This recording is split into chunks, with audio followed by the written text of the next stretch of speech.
L'honorable Billy Tunga, rapporteur de l'Assemblée provinciale du Congo central, s'est adressé à la presse lundi 24 novembre 2025 à la suite du report de la plénière qui devait se tenir le même jour. La séance n'a pas pu être organisée faute de quorum. Sur les 40 députés qui comptent l'institution, seuls 19 étaient présents, 19 absents. Un élu avait présenté ses excuses et un poste reste encore à pourvoir. Cette configuration a automatiquement entraîné les renvois des travaux au mardi 25 novembre 2025. Face à la presse, l'honorable Billy Tunga a apporté des précisions sur les matières inscrites à l'ordre du jour et a tenu à couper court aux rumeurs faisant état d'une éventuelle suspension de certains députés. Il a fermement indiqué que cette question ne figurait nulle part dans le programme de la plénière, dénonçant des spéculations infondées et préjudiciables au bon fonctionnement de l'Assemblée. J'ai entendu dire certain nombre de choses à travers cette déclaration, notamment les sanctions des autres collègues qui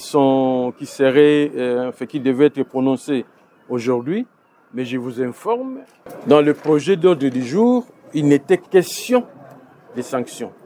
Voilà les matières que nous avons prévues à l'ordre du jour aujourd'hui. Lecture et adoption des procès-verbaux numéro 8, 9, 10, 11 des séances plénières du 11 et 12 novembre 2025.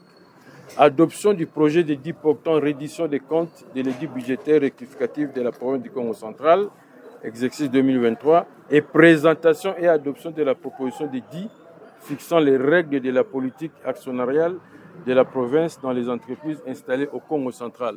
Élu de Madumba, honorable Billy Tunga a rappelé l'engagement pris lors de sa campagne au poste de rapporteur, promouvoir la cohésion institutionnelle et maintenir un climat de collaboration au sein du bureau de l'Assemblée provinciale. Un principe qu'il assure à continuer à défendre avec constance. Je peux vous jurer une chose, messieurs, mesdames de la presse, que cette Assemblée provinciale, avec le nouveau bureau actuel, c'est un bureau de la stabilité des institutions et de la cohésion provinciale. J'ai même une preuve. J'ai fait ma campagne, moi en tant que rapporteur, et c'était l'état d'esprit de tous les membres du bureau, avant même tous les messages de Kinshasa arrivent, notamment le VPM et ceux du président de la République, que je fais ma campagne pour le bureau de la stabilité des institutions et de la cohésion provinciale.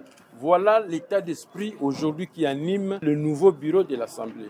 Que certaines personnes puissent se ressaisir rapidement et je les invite à se débarrasser de vieux réflexes et de mauvais réflexes. Ces réflexes-là qui consistaient à conduire les affaires de l'Assemblée provinciale en dehors des règles et surtout en étant en position de faiblesse vis-à-vis du gouvernement provincial. Or, aujourd'hui, nous ne jurons que sur une chose, c'est une collaboration parfaite, saine et réglementaire avec le gouvernement provincial. D'ailleurs, je vous annonce dans la foulée que nous allons avoir une réunion interinstitutionnelle le mercredi avec le gouverneur et son équipe.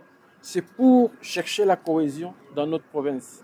Dans son intervention, il a également interpellé certains députés qui se sont exprimés en dehors du cadre légal, c'est-à-dire hors de la salle de plénière, pour critiquer la gestion du bureau actuel.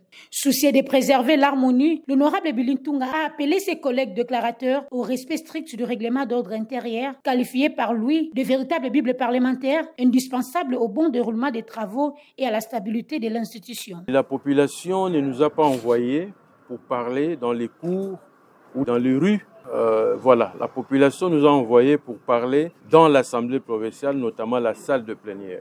Je n'étais pas au courant de cette déclaration, vous venez de me le faire savoir.